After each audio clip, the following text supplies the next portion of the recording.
Como parte de una de las actividades de nuestro proyecto investigativo es realizar una entrevista como información y hemos recurrido a usted porque hemos visto que usted nos puede ayudar con este tema. Ya, entonces, antes de iniciar nos gustaría que nos hable sobre qué es la enfermedad de Huntington. Bueno, primero es una enfermedad considerada dentro de las raras porque no es tan común en la población. Aproximadamente entre 5 a 7 personas, hasta 10 personas por cada 100.000 habitantes la poseen. No es tan común en América Latina, es más común en países europeos.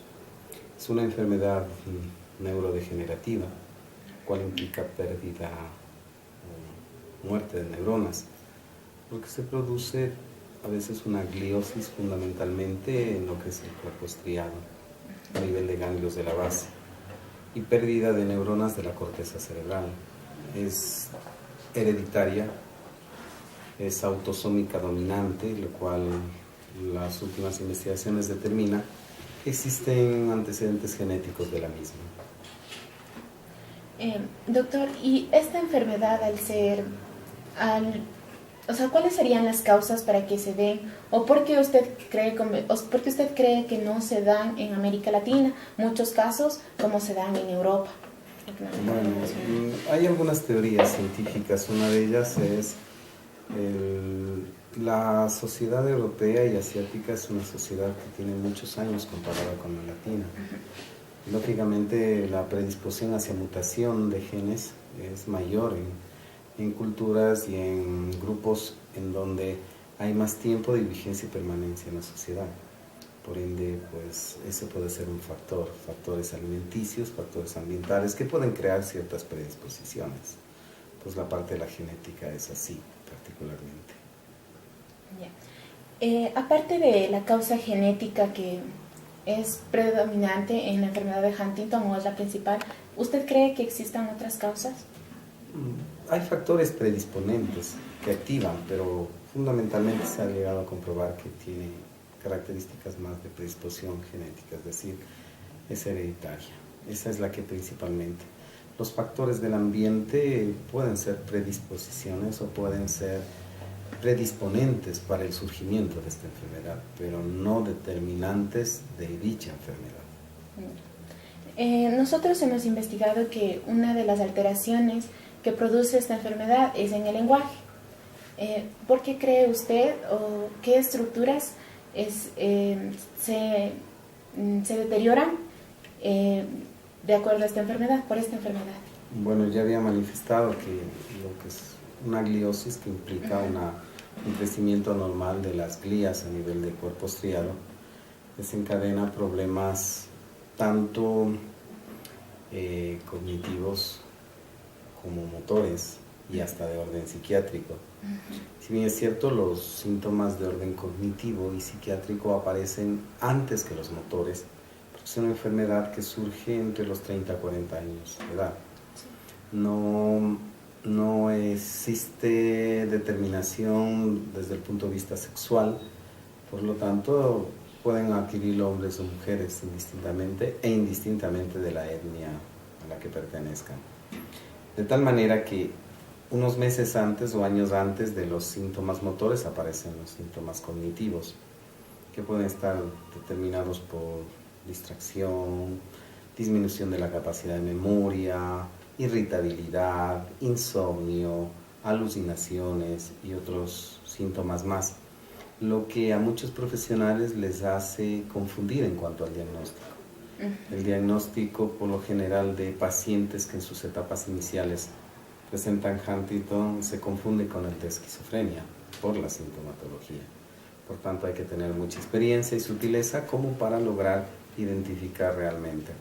Más notorio o más claridad presenta cuando aparecen los síntomas motores, que van desde la participación de estructuras muy focalizadas que tienen que ver con muecas, que tienen que ver con movimientos bruscos de la cara o de la cabeza, subida de hombros, entre otros de los síntomas que se manifiestan a nivel motor.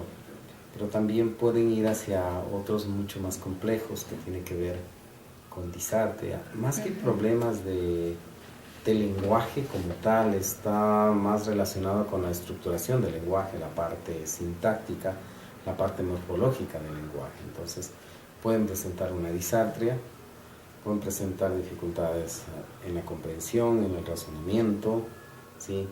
Alguna hiperreflexia o atetosis o ciertas manifestaciones que tienen que ver más bien con procesos cognitivos también. Es decir, que todo esto dificultaría significativamente en la comunicación del enfermo con... Obviamente, muchas de estas enfermedades que son incurables, por supuesto, y que tienen antecedentes genéticos, obviamente tienen manifestaciones de gravidez. Eso implica que conforme pasa el tiempo el deterioro es mayor.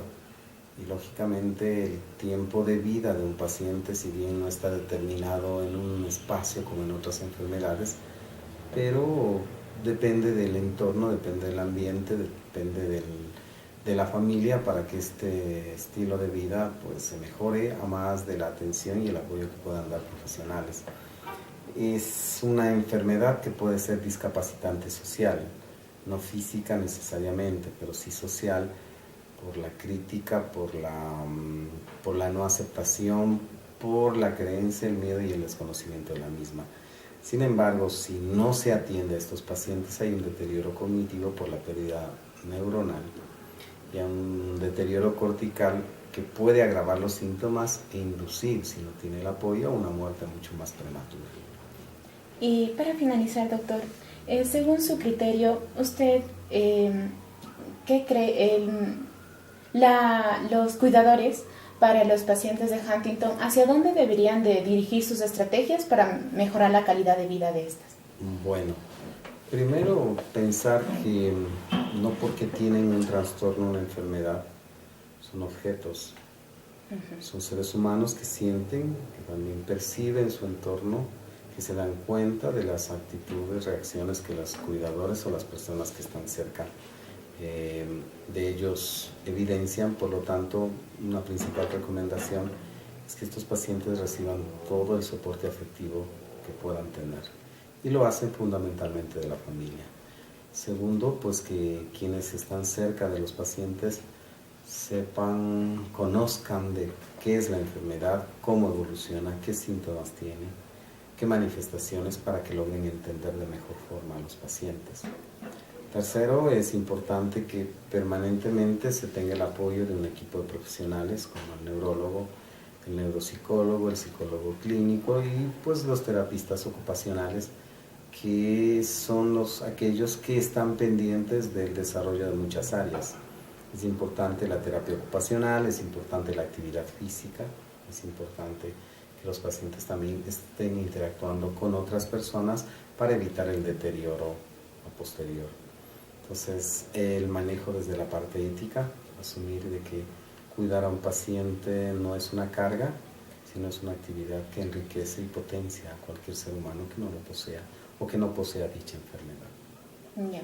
Doctor, nosotros en nuestra investigación hemos consultado que desde el 2000 hasta el 2015 hemos encontrado 7 casos.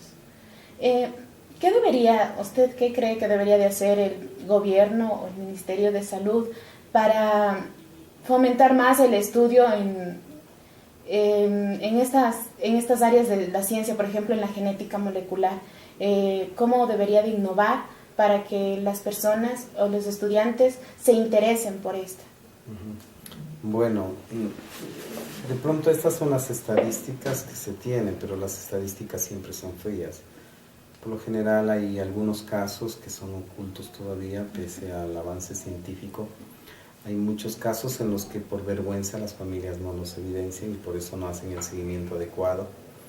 Yo creo que toda propuesta que tienda a fortalecer la formación de los profesionales en el área de la salud, porque este es un área eminentemente de la salud, no compete necesariamente el abordaje directo de los pacientes a los psicólogos educativos, ni tampoco diría yo de manera directa a los psicólogos clínicos. Es un área eminentemente médica, pero deberían ofrecerse mayor información sobre esto, sobre esta enfermedad. Debería posibilitarse que los profesionales logren actualizarse y especializarse en temas como estos, que a pesar que, como dije al inicio, es una enfermedad rara, extraña, en donde no vamos a evidenciar muchísimos casos, pero que es importante conocer y estar al tanto de lo que sucede con respecto a la evolución de esta enfermedad. Y más que todo, creo que la información, estar informados permanentemente, es una buena estrategia como para estar preparados a cualquier eventualidad referida a esta enfermedad. Muchísimas gracias por su colaboración.